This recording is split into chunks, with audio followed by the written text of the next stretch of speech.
vous invite à ouvrir votre Bible dans la deuxième épître à Timothée, chapitre 1. 2 Timothée, chapitre 1.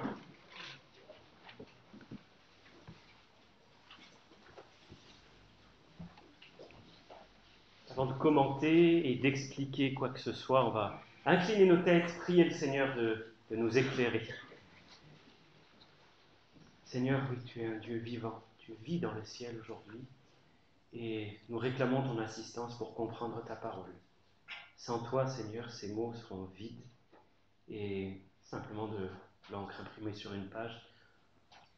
On te prie, Seigneur, que oui, tu parles ce matin dans nos cœurs, que tu parles au cœur de nos enfants aussi. Nous en avons terriblement, désespérément besoin. Par Jésus-Christ. Amen.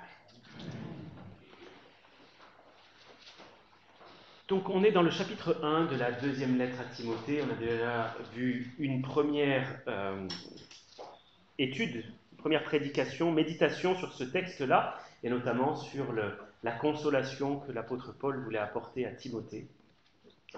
Et le texte qu'on va lire ce matin, toujours dans ce chapitre 1, c'est un texte qui me met mal à l'aise. Il me met mal à l'aise parce qu'il met en lumière une difficulté dans ma propre vie, et je me rends compte dans la vie de plusieurs d'entre nous. C'est une difficulté que beaucoup de chrétiens rencontrent.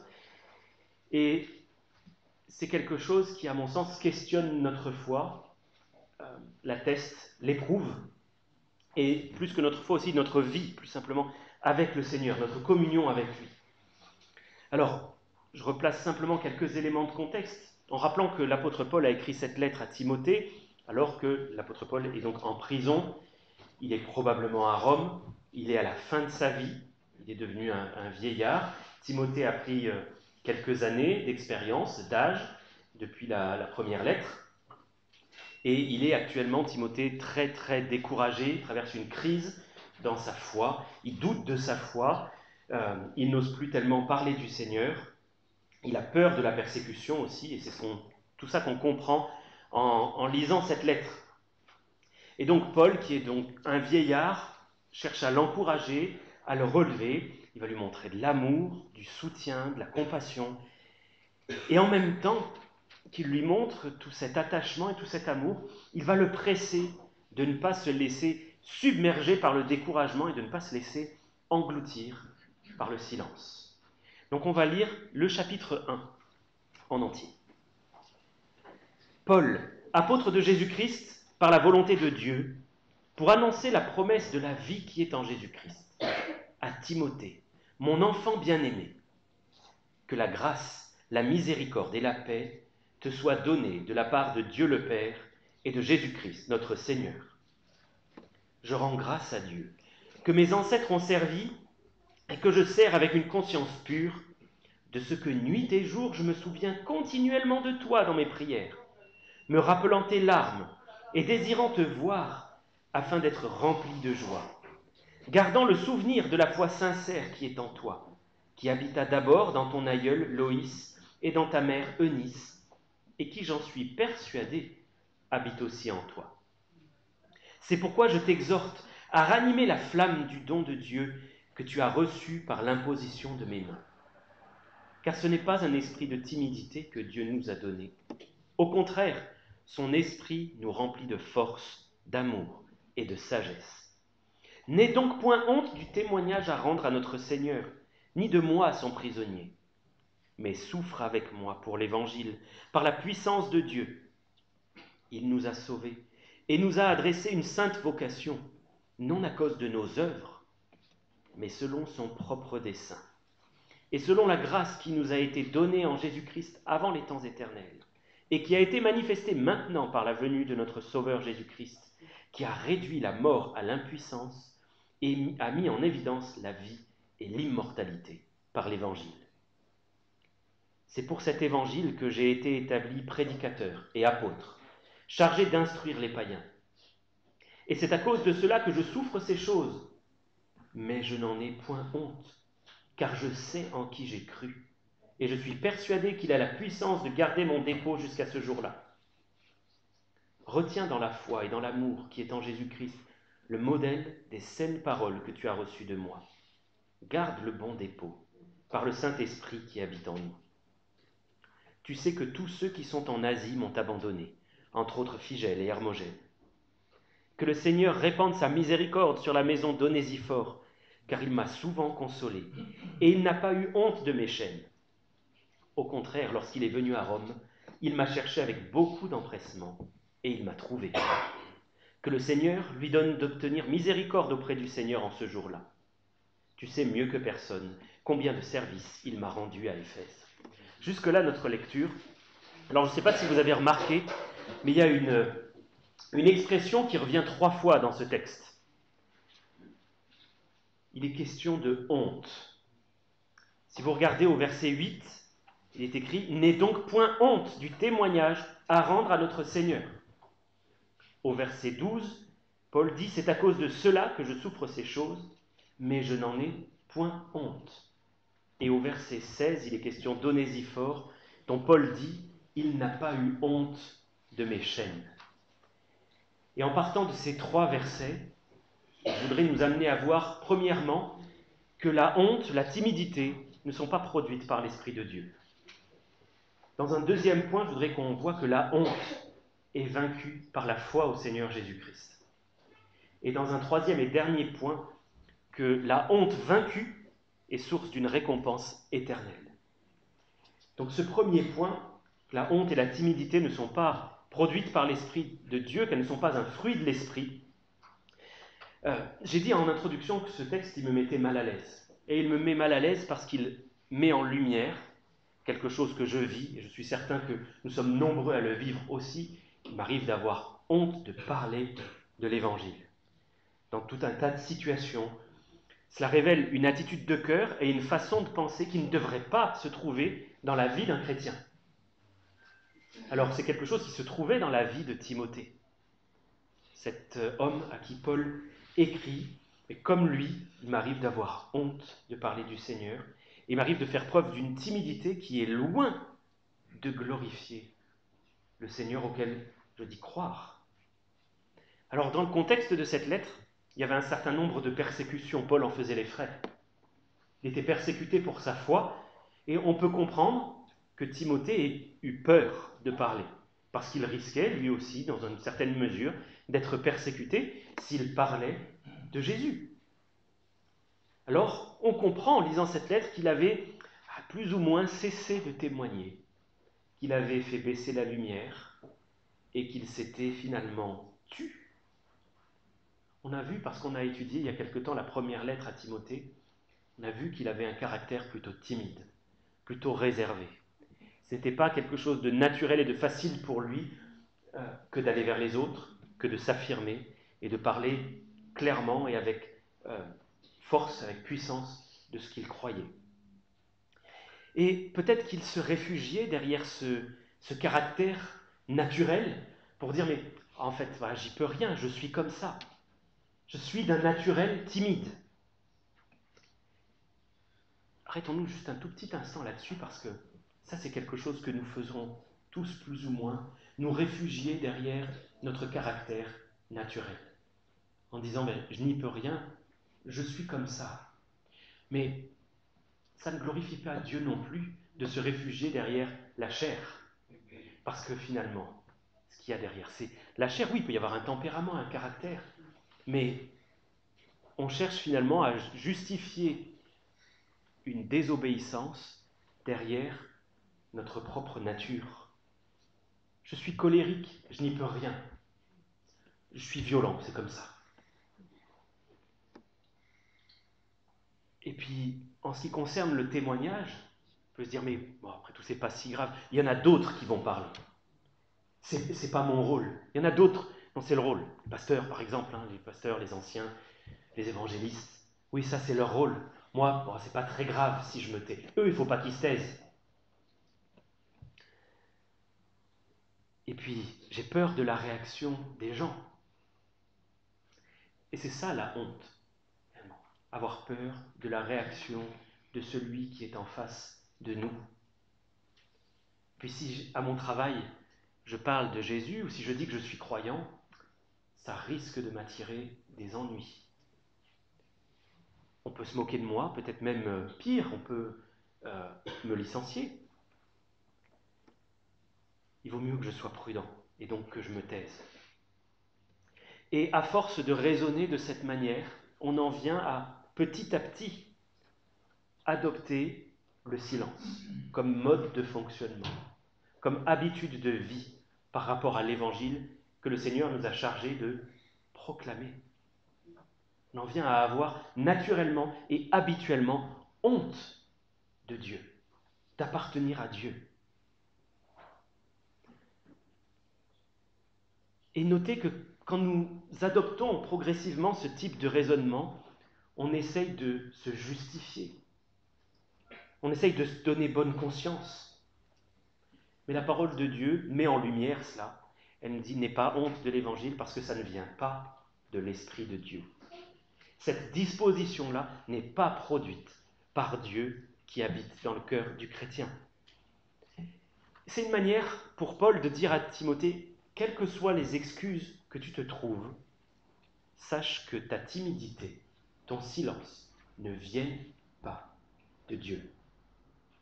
L'Esprit de Dieu qui habite en toi ne produit pas ce silence-là, cette honte et cette timidité. Au contraire, l'Esprit de Dieu veut te pousser à parler, il veut te remplir d'amour pour te porter vers les autres, te contraindre non pas par la force, mais par la puissance de l'amour qui fait fondre un cœur. Il veut te remplir de force pour pouvoir surmonter les obstacles et de sagesse pour savoir comment parler. Si vous regardiez dans Galates chapitre 5, on a la liste des 9 parfums du fruit de l'esprit. Il y a l'amour, la joie, la paix, la patience, la bonté, la fidélité, la douceur, la maîtrise de soi. Je ne suis pas sûr de les avoir tous cités dans l'ordre, mais je ne trouve pas le silence, je ne trouve pas la honte dans ce fruit de l'esprit. On ne peut pas prétendre être rempli de l'esprit si on ne parle pas de Jésus autour de soi. C'est aussi simple que ça. On ne peut pas prétendre être rempli de l'esprit, être quelqu'un qui marche selon l'esprit, si on ne témoigne pas de Jésus, d'une manière régulière. On va regarder ensemble 2 passages. Le premier dans le livre des Actes au chapitre 4 et verset 20. Acte 4, verset 20, où les apôtres qui étaient face à la persécution, à de l'intimidation, ont dit « Nous ne pouvons pas nous ne pouvons pas ne pas parler de ce que nous avons vu et entendu. Nous ne pouvons pas nous taire parce que nous avons connaissance d'une nouvelle qui doit être impérativement annoncée. C'est une parole certaine et entièrement digne d'être reçue, mais aussi d'être annoncée, que Jésus-Christ est venu dans le monde pour sauver des pécheurs. Maintenant, si vous remontez de quelques pages au chapitre 1 du livre des Actes et au verset 8, Acte 1, verset 8, le Seigneur a fait une promesse à ses disciples. Il leur a dit, vous recevrez une puissance, le Saint-Esprit survenant sur vous, et vous serez mes témoins à Jérusalem, dans toute la Judée, dans la Samarie et jusqu'aux extrémités de la terre. Le Seigneur Jésus a prévu de venir habiter en nous par le Saint-Esprit. Il a prévu que cet esprit, l'Esprit, parle en nous et que ça déborde d'une certaine manière pour nous amener à proclamer autour de nous la bonne nouvelle et à ne pas avoir honte, parce que c'est ça surtout, avoir honte. Quelle tristesse lorsque nous avons honte de celui qui nous a rachetés. Je voudrais qu'on regarde encore maintenant dans Marc, s'il vous plaît. Marc chapitre 8. Marc 8, versets 34 à 38. Marc 8, versets 34 à 38.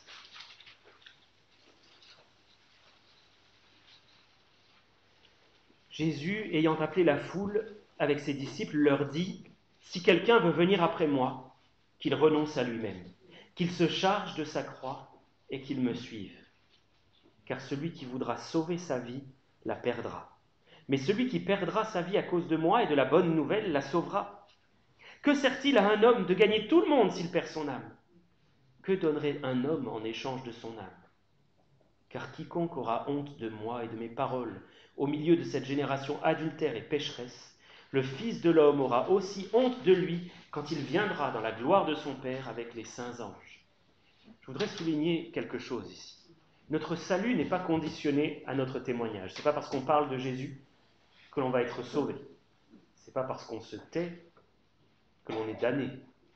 Mais ce que le Seigneur soulève ici, c'est la nature de la foi qui nous habite. J'ai cru, c'est pourquoi j'ai parlé, dit la parole. Est-ce que notre foi nous pousse à parler ou à nous taire? Si c'est une foi qui nous pousse à nous taire, alors ce n'est pas la vraie foi. C'est aussi simple que ça. Et le Seigneur aura honte de ceux qui diront avoir cru et qui n'auront jamais proclamé avoir cru, qui n'auront jamais ni montré par leurs œuvres ni par leurs paroles qu'ils ont cru.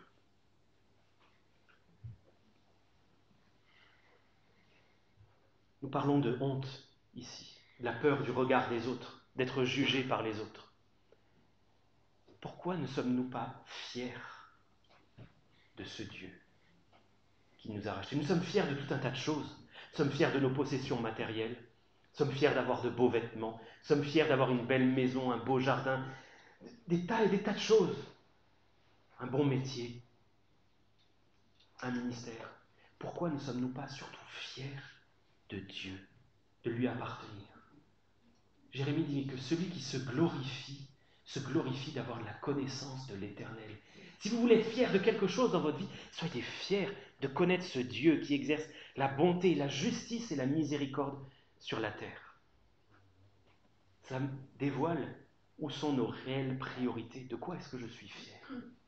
Vraiment, au fond. Deuxième point que je veux aborder, c'est que la honte est vaincue par la foi au Seigneur Jésus-Christ en s'approchant de lui. Parce que lorsque nous connaissons Jésus, lorsque nous le connaissons réellement, d'une foi véritable, lorsque nous connaissons la personne de Jésus, que nous le découvrons, notre réaction devrait être « Waouh! Dieu s'est fait homme, il est venu, il m'a racheté », on devrait être émerveillé par tout ce que nous lisons, tout ce que nous voyons, tout ce que nous comprenons de lui. Et cet émerveillement devrait susciter notre témoignage. Regardez ce que Paul dit dans notre texte. Il le dit au verset 12. « C'est à cause de cela que je souffre ces choses, mais je n'en ai point honte, car je sais en qui j'ai cru. »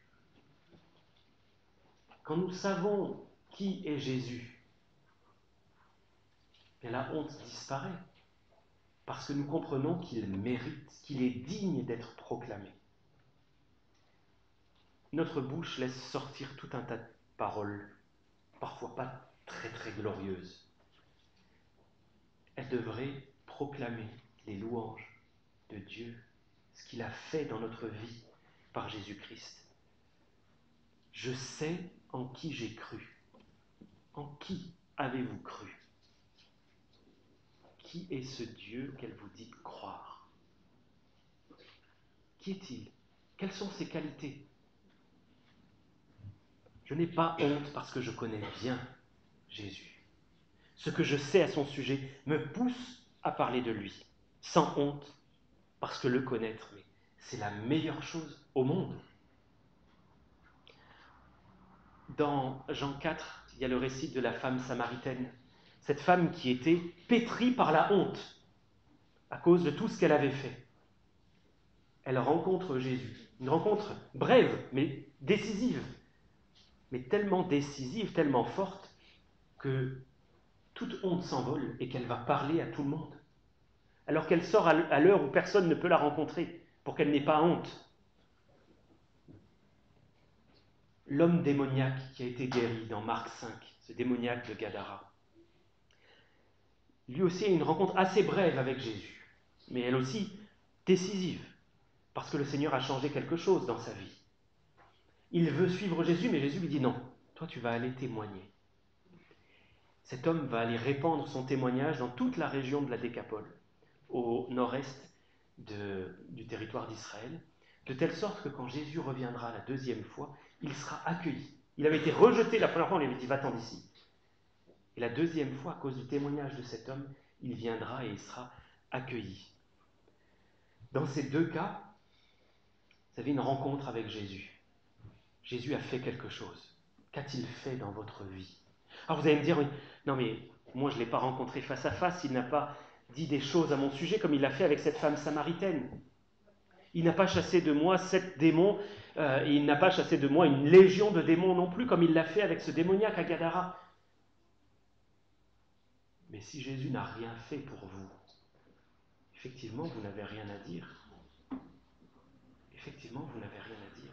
Mais quelle est votre foi? La foi en un sauveur qui ne fait rien.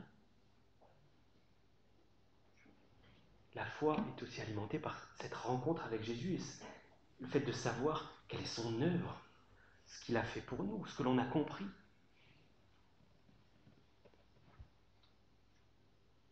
À ce démoniaque de Gadara, Jésus dit une chose, il dit « Raconte-leur ce que le Seigneur t'a fait et comment il a eu pitié de toi. » Qu'est-ce que le Seigneur a fait pour vous? De quelle manière a-t-il eu pitié de vous? Il n'est pas nécessaire de raconter des miracles extraordinaires pour témoigner de Jésus. Mais qu'a-t-il fait pour vous? La simplicité d'un témoignage vrai. Vrai. Simple, mais vrai. Voilà ce qui va toucher. C'est qu'a-t-il fait pour vous?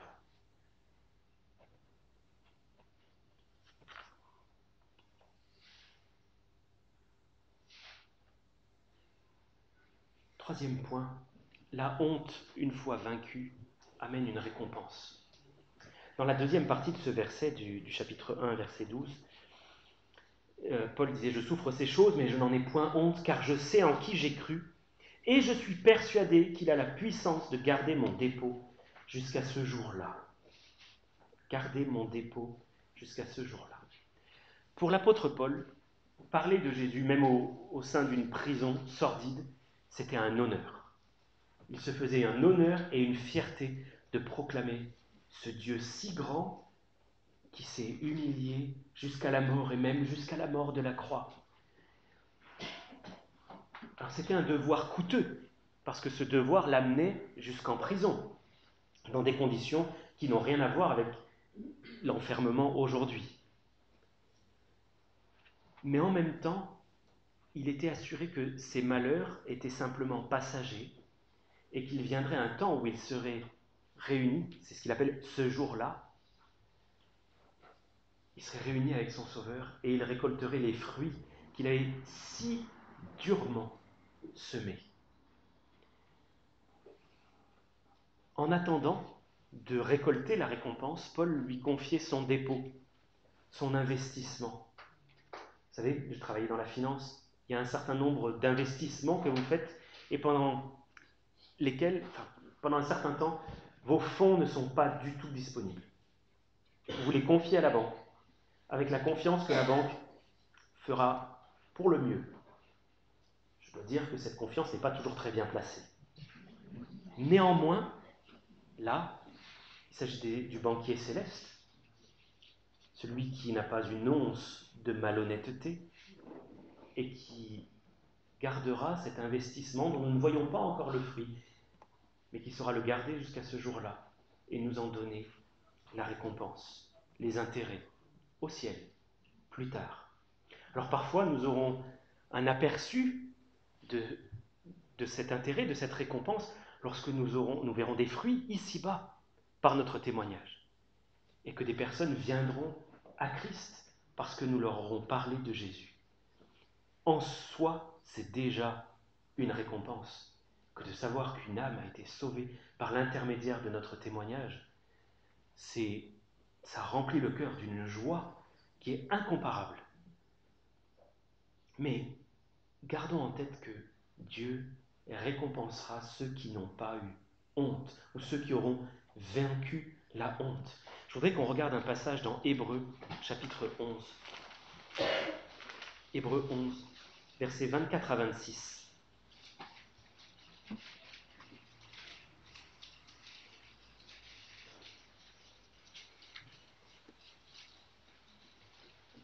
C'est par la foi, nous est-il dit, que Moïse, devenu grand, refusa d'être appelé fils de la fille de Pharaon.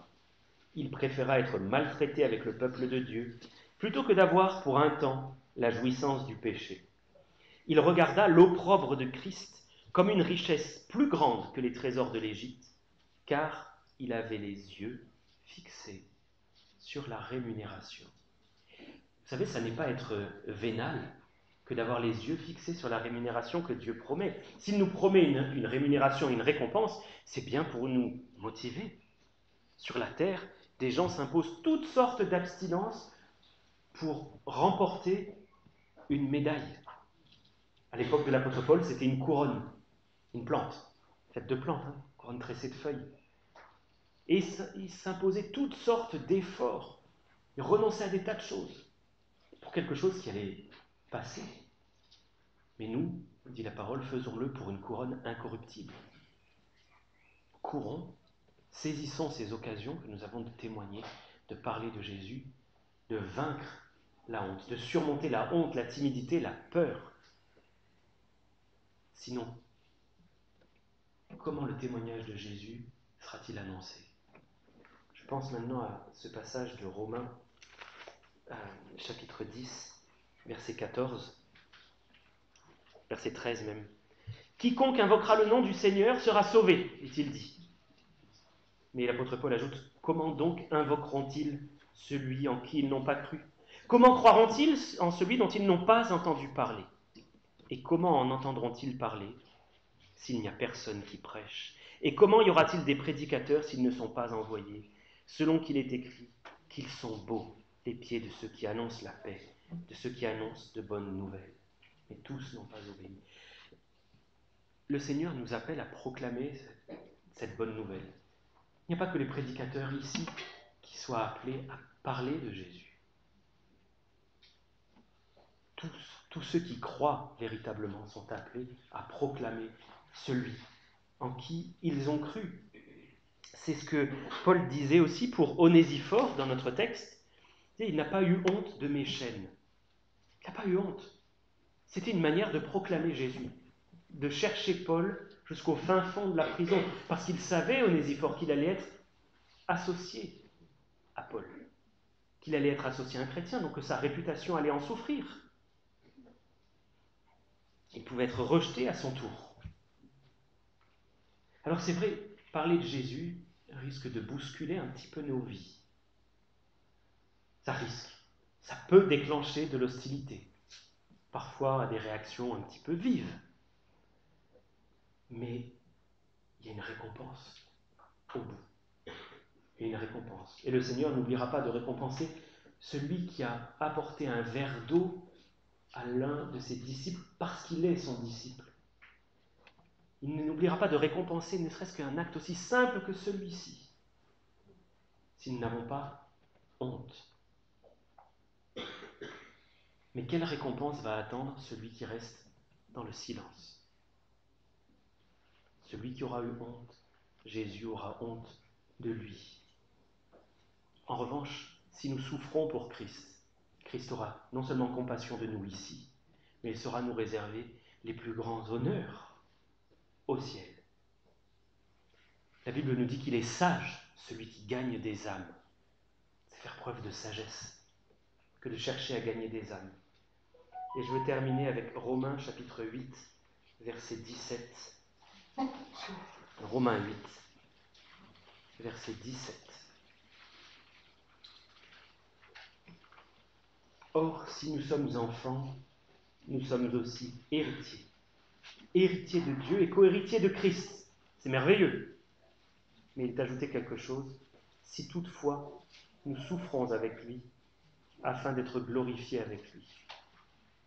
Je pense à ce cantique qui associe la couronne avec la croix. Il n'y a pas de couronne au ciel sans la croix ici-bas.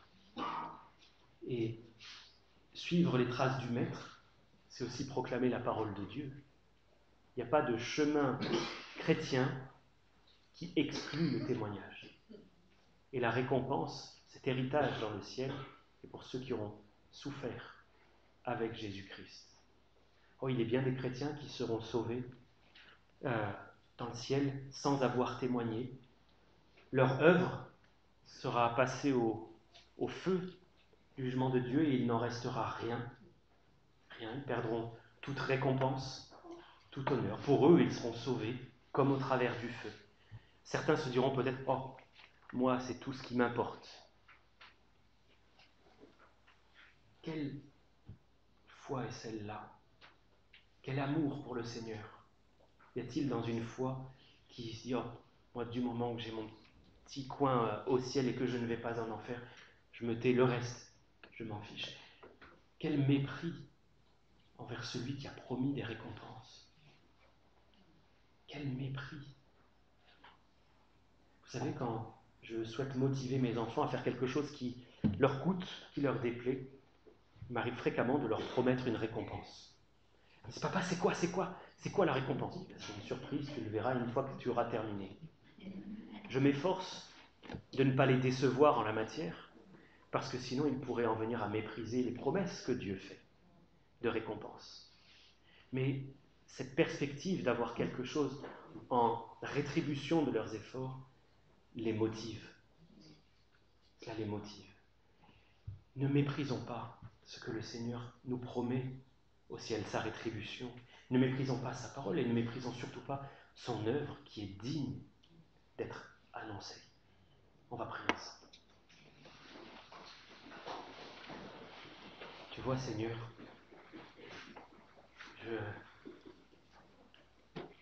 je partage la même faiblesse que chacun de mes frères et sœurs. Cette difficulté dans bien des circonstances à proclamer qui tu es, à parler avec simplicité, mais avec force aussi de toi.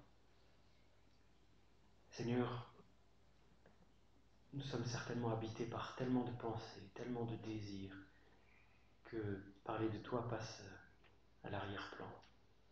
Je te demande de nous pardonner, Seigneur, de purifier nos cœurs de tout mauvais désir, de ces œuvres mortes, pour que les choses véritablement importantes, celles qui ont cours au ciel, habitent nos cœurs. Seigneur, fais-nous grâce, révèle-toi à nous pour que nous puissions mieux te connaître et être émerveillés de toi, mieux comprendre ta parole et t'adorer, et que, pressés par l'amour de Christ, nous puissions parler de toi pour annoncer celui qui est mort pour nous. C'est en son nom que je te prie. Amen.